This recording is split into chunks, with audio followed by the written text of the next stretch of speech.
അസ്സാം വലൈക്കും വറഹമത്തുള്ള.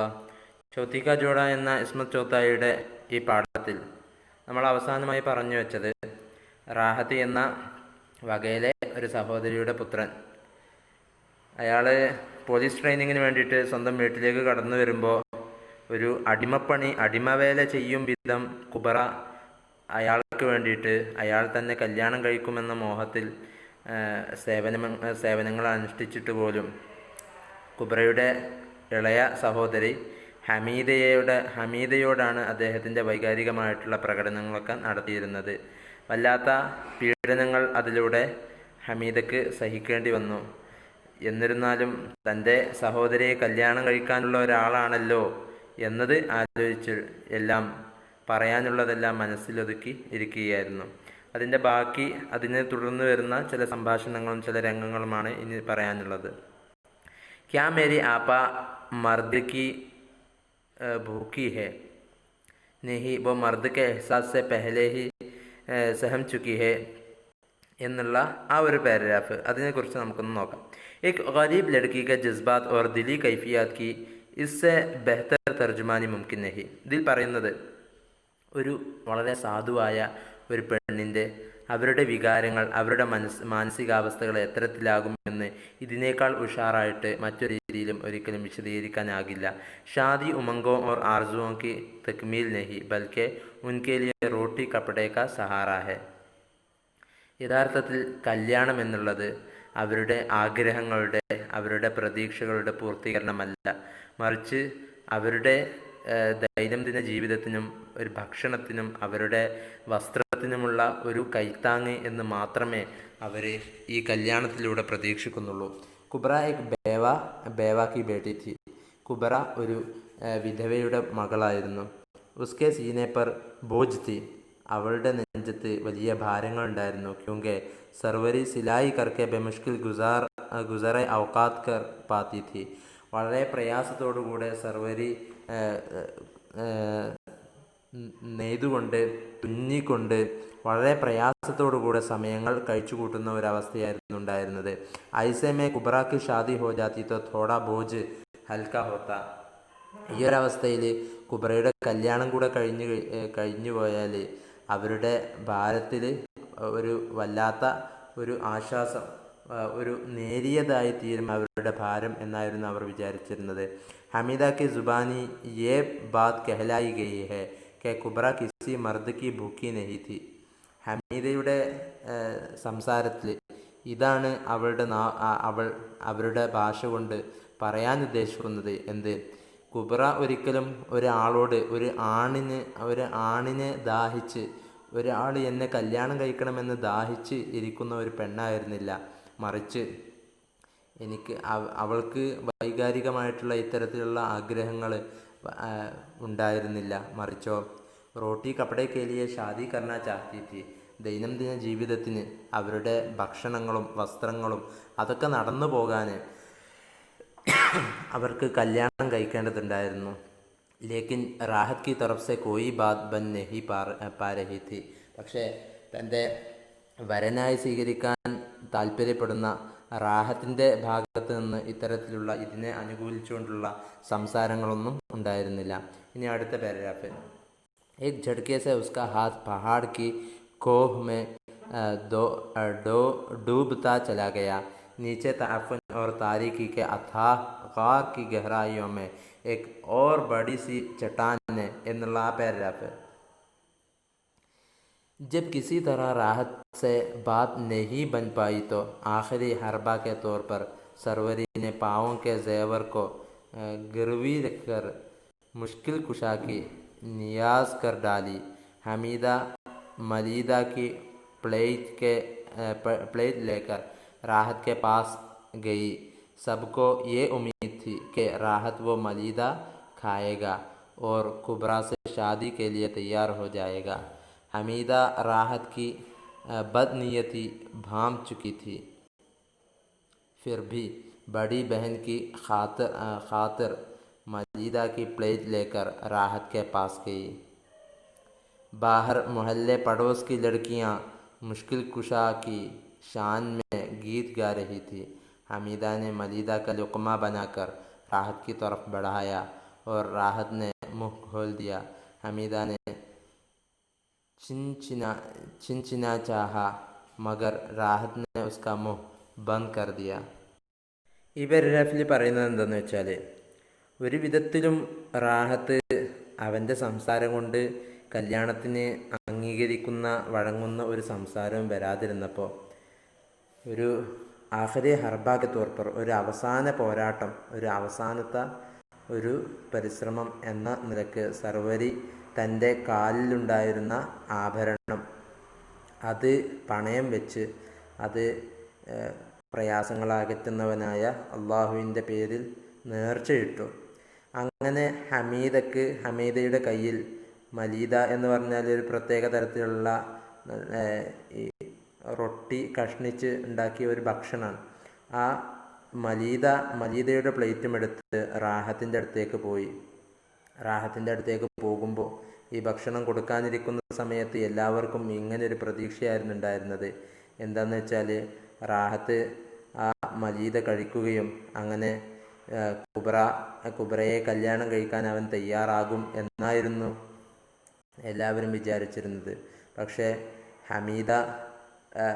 പക്ഷേ എന്നിരുന്നാലും ഹമീദ റാഹത്ത് കി ബദ്നിയത്തി ഭാം ചുക്കി തി.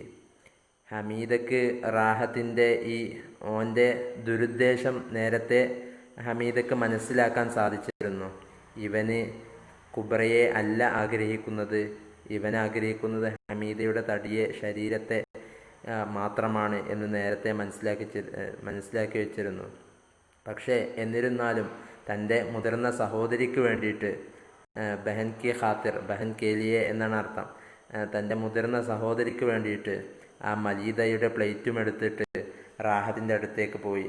അങ്ങനെ പുറത്ത് അവിടെ അടുത്തുള്ള അയൽവാസികളായ പെൺകുട്ടികളെല്ലാം അള്ളാഹ്ക്ക് വേണ്ടിയിട്ട്,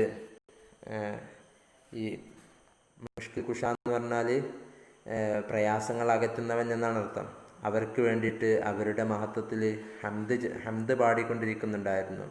ഹമീദ ആ മലീദയുടെ ആ ഭക്ഷണത്തിൻ്റെ ഒരു ഉരുളയെടുത്ത് റാഹത്തിന് മുന്നിൽ നീട്ടിക്കൊടുത്തപ്പോൾ റാഹത്ത് വായ തുറക്കുകയുണ്ടായി. ആ സമയം ഹമീദ ഒരു ഞരക്കം ഉണ്ടാക്കിയാലോ, തൻ്റെ തൊണ്ട കൊണ്ട് എന്നുള്ള ഒരു ശബ്ദം ഉണ്ടാക്കിയാലോ ഇവൻ കുബ്രയെ കല്യാണം കഴിക്കാൻ ആഗ്രഹിക്കുന്നു എന്ന അർത്ഥത്തിൽ ഒരു തൊണ്ട കൊണ്ടൊരു ഞരക്കം, ഒരു ചീഹ്ന ചാഹ, ഹമീദാൻ്റെ ചീഹ്ന ചാഹ, ഒരു ഞരക്കം ഉണ്ടാക്കിയാലോ എന്ന് ഹമീദ താല്പര്യപ്പെട്ടപ്പോൾ പക്ഷേ റാഹത്ത് അവളുടെ വായ പൊത്തിവെക്കുകയും ചെയ്തു. വേണ്ട, എനിക്ക് കല്യാണത്തിന് താല്പര്യമില്ല എന്ന അർത്ഥത്തിൽ അവളുടെ വായ പൊത്തിവെക്കുകയും ചെയ്തു. ഇതിൽ പ്രധാനപ്പെട്ട ഈ പറയപ്പെട്ട ഈ ഭാഗത്ത് പ്രധാനപ്പെട്ട ചില മുഹാവറകൾ വന്നിട്ടുണ്ട്. അതാണ് ഇവിടെ കൊടുത്തിരിക്കുന്നത്. ചക്കെ ചൂട്ട് ജാന എന്ന് പറഞ്ഞാൽ പേടിക്കുക എന്നാണ്. ചാറോങ്കോ നെ ചൂക്കസ് ബൈഠ്ന, ചാറോ കോനെ ചോക്കസ് ബൈഠ്ന, ചാറോം കോനെ ചോക്കസ് ബൈഠ്ന എന്ന് പറഞ്ഞാൽ മാമല ഫട്ട് ഹോ ജാന, ഇടപാടുകളൊക്കെ പെട്ടെന്നായി തീരുക. പിന്നെ മാമല ഫിറ്റ് ഹോ ജാന എന്ന് പറഞ്ഞാൽ ഇടപാടുകളൊക്കെ എന്താവുക, ഒക്കെ എല്ലാ 4 മൂലയും ഒത്തുവരിക എന്ന് പറയാലോ. അതിന് വേണ്ടിയിട്ടാണ് ചാറോം കോനെ ചോക്കസ് ബൈഠ്ന എന്ന് പറഞ്ഞാൽ 4 മൂലയും ഒത്തുവരിക എന്ന് പറഞ്ഞാൽ വളരെ ഫിറ്റായിട്ടുണ്ട് എന്ന്. തൻ ബദന്മേ ആഗ് ലഗ്ന എന്ന് പറഞ്ഞാൽ ബഹുത്ത് ഉത്സാഹന, വളരെ ദേഷ്യം പിടിക്കുക. ദാദ് ദേന എന്ന് പറഞ്ഞാൽ പരിചയപ്പെടുത്തി കൊടുക്കുക, അല്ലെങ്കിൽ ഒരാളെ പുകഴ്ത്തുക എന്നൊക്കെയാണ് അർത്ഥം. ഠണ്ഡി സാൻസ് ലേന എന്ന് പറഞ്ഞാൽ അഫ്സോസ് കർണ, ദുഃഖിക്കുക, വിഷമിക്കുക. ഗൽ ഹോ ജാന ബുജ് ജാന എന്ന് പറഞ്ഞാൽ, ഗൽ ഹോ ജാന എന്ന് പറഞ്ഞാൽ ബുജ്ന എന്ന് പറഞ്ഞാൽ തീ കത്തുക എന്നല്ല, കത്തുക എന്നതിൻ്റെ നേരെ ഓപ്പോസിറ്റ് തീ കെടുക എന്നാണ്. थाली का बेगन होना, आदमी का बेउसूल होना. थाली का बेगन होना എന്ന് പറഞ്ഞാൽ മനുഷ്യൻ തീരെ ഒരു മൂല്യമില്ലാത്തവനായി തീരുക, മൂല്യച്യുതിയുള്ളവനായി തീരുക എന്നാണ് അർത്ഥം. പിന്നെ ഇവിടെ ഇയാൽ എന്ന അർത്ഥമുണ്ട്. ഗോഡയ്ക്ക് ഗിർദൻ കെ ബാൽ, ആ കഴുത്തിലുണ്ടാവുന്ന മുടി എന്നാണ് അർത്ഥം. അയ്യാൽ എന്നും ഇതിന് മറ്റൊരിതുണ്ട്. അത് സാധാരണ അഹ്ലോ അയ്യാൽ എന്നുള്ള അറബിത്തെ വാക്കുണ്ടല്ലോ, അതാണത്. പിന്നെ ലാജവാബ് എന്നതിലെ ലാ സാബിക്കയാണ്. പിന്നെ അതിനെക്കുറിച്ച് പരിചയപ്പെടുത്തുന്നുണ്ട്. പിന്നെ ദൂർ അന്തേഷി എന്ന് പറഞ്ഞാൽ മുറക്കബാണ്. പിന്നെ സാബിക ദൂർ, അതിൽ ദൂർ എന്ന സാബിക്കയാണ് പ്രയോഗിച്ചിട്ടുള്ളത് എന്നൊക്കെ പറഞ്ഞിട്ടുണ്ട്. എന്നാൽ നമുക്ക് ഇതിൻ്റെ അടുത്ത പോർഷനിലേക്ക് കിടക്കാം. ഇനി ഇപ്പോൾ റാഹത്ത് വന്നു, റാഹത്ത് ഒരിക്കലും കല്യാണം കഴിക്കാൻ സമ്മതിക്കുന്നില്ല എന്നെല്ലാം പലതരത്തിലുള്ള നേർച്ചകൾ നേർന്നിട്ടും റാഹത്ത് കല്യാണം കഴിക്കാൻ, കുബ്രയുമായി കല്യാണം കഴിക്കാൻ സമ്മതിക്കുന്നില്ല. യഥാർത്ഥത്തിൽ കുബ്രക്ക് കല്യാണം കഴിക്കാനുള്ള ആഗ്രഹമുണ്ടായതുകൊണ്ടല്ല, ജീവിതം എങ്ങനെയെങ്കിലുമൊക്കെ ഒന്നായിട്ട് കഴിഞ്ഞു പോകട്ടെ, ആ ഒരു ഭാരം ഒഴിയട്ടെ എന്ന് മാത്രമായിരുന്നു അതിലുള്ള ആഗ്രഹം. അങ്ങനെ നമ്മൾ അവസാനത്തെ ഘട്ടത്തിലേക്ക് കിടക്കുകയാണ്. അവസാനಕ್ಕೆ आखिरी हिस्से में सरवरी की हसरत और यास का जिक्र है. राहत के अचानक चले जाने के बाद सरवरी कुबरा और हमीदा पर क्या नफ्सियाती असर पड़े. അപ്പോൾ കഥയുടെ ഈ അവസാന ഭാഗത്ത് വളരെ ടെൻഷൻ ഉണ്ടാക്കുന്ന, വളരെ ദുഃഖിപ്പിക്കുന്ന ഒരു ഭയങ്കര ട്രാജഡിയാണ് ഇതിൻ്റെ അവസാനം സംഭവിക്കുന്നത്. അതിലേക്ക് നമുക്കൊന്ന് കാതോർക്കാം. കഥയുടെ ഈ അവസാന ഭാഗത്ത് സർവരിയുടെ വളരെ ദുഃഖം നിറഞ്ഞ, നിരാശ നിറഞ്ഞ സംസാരങ്ങൾ, അതിൻ്റെ പരാമർശങ്ങളാണ് നടന്നിട്ടുള്ളത്. റാഹത്ത് പെട്ടെന്ന് തന്നെ ഒരു സുപ്രഭാതത്തിൽ നേരെ ഇതുവരെ തനിക്ക് ഭക്ഷണം തന്ന, കഷ്ടപ്പെട്ട് നോക്കിയ അവരുടെ ഒരു നന്ദിയോടുകൂടെയുള്ള ഒരു നോട്ടം പോലും ഇല്ലാതെ ഇറങ്ങിപ്പോകുന്ന ഒരു രംഗം.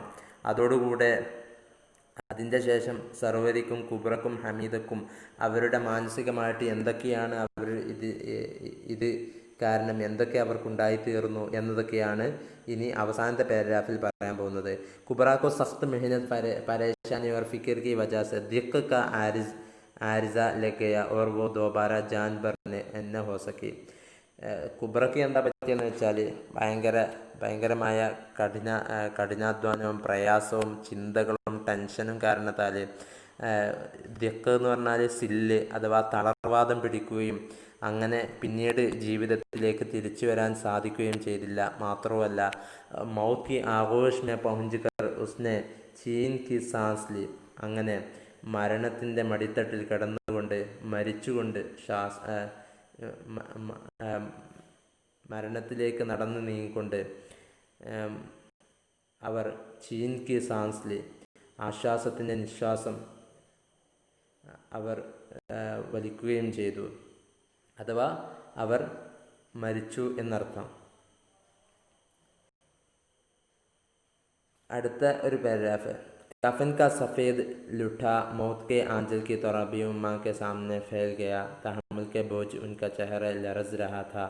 बाएं आबरू फड़क रही थी എന്നുള്ള ആ ഒരു വരി അവിടെ കണ്ടോ. ഇതിന് ശേഷം ഗാലോം കി സൻസാൻ ഝുരിയാൻ ഭായം ഭായം കർ രഹി തി.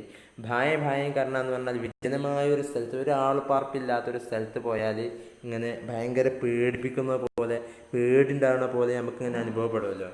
അങ്ങനെ പേടിയുള്ളതുപോലെ അനുഭവപ്പെടുന്നതിനാണ് ഭായം കർണ എന്ന് പറയുക. ആ പാരഗ്രാഫിൽ എന്താ പറഞ്ഞതെന്ന് നോക്കാം.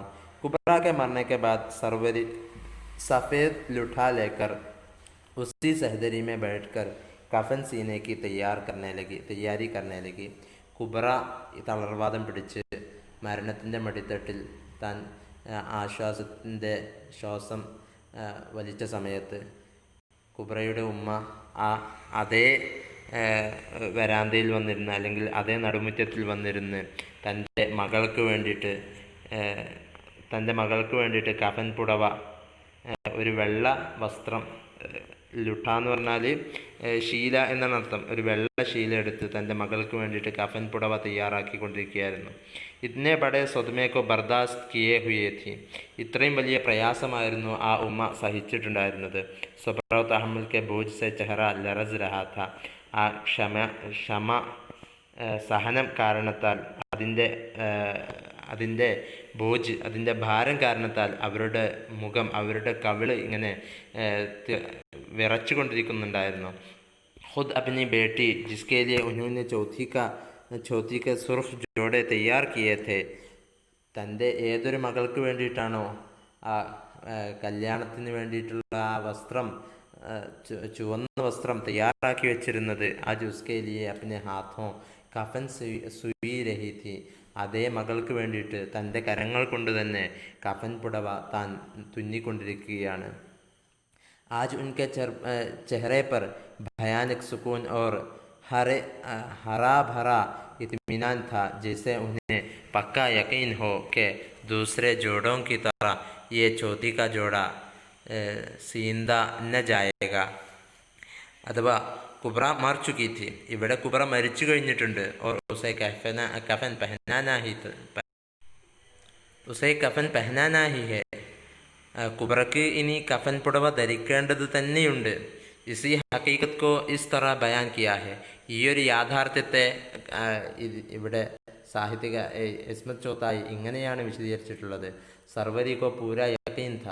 ഇവിടെ ഇത്രയും കാലം തൻ്റെ മകൾക്ക് വേണ്ടിയിട്ട് കല്യാണ വസ്ത്രം നെയ്തിരുന്ന സർവരി, അവൾക്ക് പൂർണ്ണ ഉറപ്പുണ്ടായിരുന്നു. കെ ആജ് ജോ ലിബാസ് വോ തയ്യാർ കർ രഹി ഹെ. തൻ്റെ മകൾക്ക് വേണ്ടിയിട്ട് ഇന്ന് അവൾ തയ്യാറാക്കിക്കൊണ്ടിരിക്കുന്ന ആ വസ്ത്രം ഉസ്കി ബേട്ടി ജറൂർ പെഹനേഗി. തൻ്റെ മകൾ ഉറപ്പായിട്ടും അത് ധരിക്കുമെന്ന് സർവരി, ഉമ്മയാകുന്ന സർവരിക്ക്, കുബ്രയുടെ ഉമ്മാക്ക് ഉറപ്പുണ്ടായിരുന്നു. ഉസ്സെ പെഹലെ ഉസ്നെ കൈ ചോത്തി ക ജോഡെ തയ്യാർ കിയെ. ഇതിനു മുമ്പേ പല കല്യാണ വസ്ത്രങ്ങളും അവൾ നെയ്തിട്ടുണ്ട് തങ്ങളുടെ മകൾക്ക് വേണ്ടിയിട്ട്. കോയി ബി ഉസ്സെ നസീബ് ന ഹോസക്ക. ഒന്നിനും അവൾക്ക് ഒരു നസീബുണ്ടായില്ല, ഭാഗ്യമുണ്ടായില്ല. ഓർ വ ഹസ്രത് ജോ ദിൽ മേ ഥി കെ ബേട്ടി കോ ഷാദി കാ ജോഡ പെഹനായേഗി. അത് ആ ഒരു കല്യാണ വസ്ത്രം ധരിപ്പിക്കുമെന്നുള്ള ആ ഒരു ഖേദം, ധരിപ്പിക്കാൻ കഴിയാത്തതിലുള്ള ആ ഖേദം സർവരിയുടെ മനസ്സിലുണ്ടായിരുന്നു. ഉസി ഹസ്രത് കി തലാഫി യേ സോച്ച് കർ രഹി ഹെ ആജ് തോ യേ ലിബാസ് വോ ജറൂർ പെഹനേഗി. അതിനുള്ള ഒരു സമാശ്വാസം എന്നോണം ഇന്ന് ആ ഉമ്മ സർവരി ആലോചിച്ചു കൊണ്ടിരിക്കുന്നത്, ഇന്ന് ഞാൻ നെയ്തെടുക്കുന്ന ഈ വസ്ത്രം, ഈ കഫൻ പുടവ ഇന്ന് കുബ്ര ധരിക്കുമെന്നുള്ള ഉറപ്പ് ആ ഉമ്മാക്കുണ്ടായിരുന്നു. दो मोटे मोटे आंसू उनके रोई जैसे गालों पर धीरे धीरे रेंगने लगे. उनके चेहरे की शकुनों में से रोशनी की किरणें फूट निकलें और वो मुस्कुरा दें, जैसे आज उन्हें इत्मीनान हो गया कि उनकी कुबरा का सुहाग जोड़ा बनकर तैयार हो गया और कोई दम में शहनाइयाँ बज उठेंगी. ആഖിർ കെ ജുംല, അവസാനത്തെ ഈ ഒരു പാരഗ്രാഫ്, ഈ ജുംലകളിൽ ദർദ് ഓർ കർബ് ഛുപാ ഹുവാ ഹെ. വല്ലാത്ത വേദനയും അതുപോലെ വല്ലാത്ത പ്രയാസവും ഒളിഞ്ഞു കിടക്കുന്നുണ്ട്. ജബ് സർവരി കഫൻ സുയീകർ മുക്കമ്മൽ കർത്തി ഹെ. തൻ്റെ മകൾക്ക് വേണ്ടിയിട്ടുള്ള കഫൻ പുടവ തുന്നി തീരുമ്പോൾ തോ ബേ ഇഖ്തിയാർ ദോ ആൻസു ഗിർ ജാത്തെ ഹെ. സ്വാഭാവികമായി താൻ അറിയാതെ രണ്ട് കണ്ണുനീരുകൾ ആ കഫൻ പുടവയിലേക്ക് വന്ന് വീഴുകയാണ്. ജോ എക് ഫിത്രി അമൽ ഹെ. അതൊരു സ്വാഭാവിക പ്രവർത്തനം മാത്രം. ലേക്കിൻ ഫൗറൻ ഹി വോ മുസ്കുറാ പടുത്തി ഹെ. പക്ഷേ പെട്ടെന്ന് തന്നെ അവൾ പുഞ്ചിരിക്കുകയാണ്. ഏക് ഡൂബി ഹുയി മസ്കാൻ ഹസ്രത് ഭരി മസ്കാൻ ഐസി ഹസ്രത് ജോ പൂരി ന ഹോ സക്കി. വളരെ ഒരു ഇതുവരെ പൂർത്തിയാകാത്ത ഒരു ഖേദത്തിൻ്റെ പേരിലുള്ള ഒരു ചിരിയായിരുന്നു അത്. ബേട്ടിക്കോ സുഹാഗ് ജോഡ പെഹനാനേക്ക് ഹസ്രത്ത്. തൻ്റെ മകൾ കല്യാണ വസ്ത്രം ധരിച്ചു കാണാൻ ഒരു സൗഭാഗ്യമുണ്ടായില്ലല്ലോ എന്നതിലുള്ള ആ ഒരു ഖേദം. ആ ജുസെ കഫൻ പെഹനാക്കർ പൂരി കർ രഹി ഥി. ആ ഖേദം ഇന്ന് അവൾക്ക്, അതേ തൻ്റെ മകൾക്ക് കഫൻ പുടവ ധരിപ്പിച്ചുകൊണ്ട് ആ ദുഃഖം, ആ ഖേദം ഇന്ന് പൂർത്തീകരിക്കുകയാണ്. ഇനി പാഠത്തിൽ അവസാനം ആപ്നെ ക്യാ സീഖ എന്നതിൽ നമ്മൾ പൊതുവെ ഈ പാഠത്തിനെ കുറിച്ച് ചർച്ച ചെയ്യുകയാണെങ്കിൽ എന്താണ് പറഞ്ഞിട്ടുള്ളത്? ഗരീബ് ലഡ്കിയോ കി ഷാദി, പാവപ്പെട്ട പെൺകുട്ടികളുടെ കല്യാണം എന്നുള്ളത് അത് ഒരു പ്രശ്നം, ഒരു സാമൂഹിക വിഷയമാക്കി എടുത്ത ഒരു കഥയാണിത്. പ്രത്യേകിച്ച് പറയുകയാണെങ്കിൽ കല്യാണം എന്നുള്ളത് പാവപ്പെട്ടവരെ സംബന്ധിച്ചിടത്തോളം അവരുടെ ഒരു 4 നേരത്തെ ഭക്ഷണത്തിനുള്ളൊരു വക മാത്രമാണ് കല്യാണത്തിലൂടെ അവർ ലക്ഷീകരിക്കുന്നത് എന്നാണ് ഈ പാഠത്തിലൂടെ പറയുന്നത്. ഇസ് അഫ്സാനെ മേ ബഹുത് സെ അൽഫാസ് ആയേ ഹെ ജോ ഖാസ് ഔറത്തെ ഇസ്തേമാൽ കർത്തി ഹെ. ഈ പാഠത്തിൻ്റെ മറ്റൊരു പ്രത്യേകത പെണ്ണുങ്ങൾ മാത്രം ഉപയോഗിക്കുന്ന പല സംസാരത്തിൽ വരുന്ന പല ഉപയോഗങ്ങളും പ്രയോഗങ്ങളും ഇതിൽ കൊണ്ടുവന്നിട്ടുണ്ട് എന്നാണ്. പിന്നെ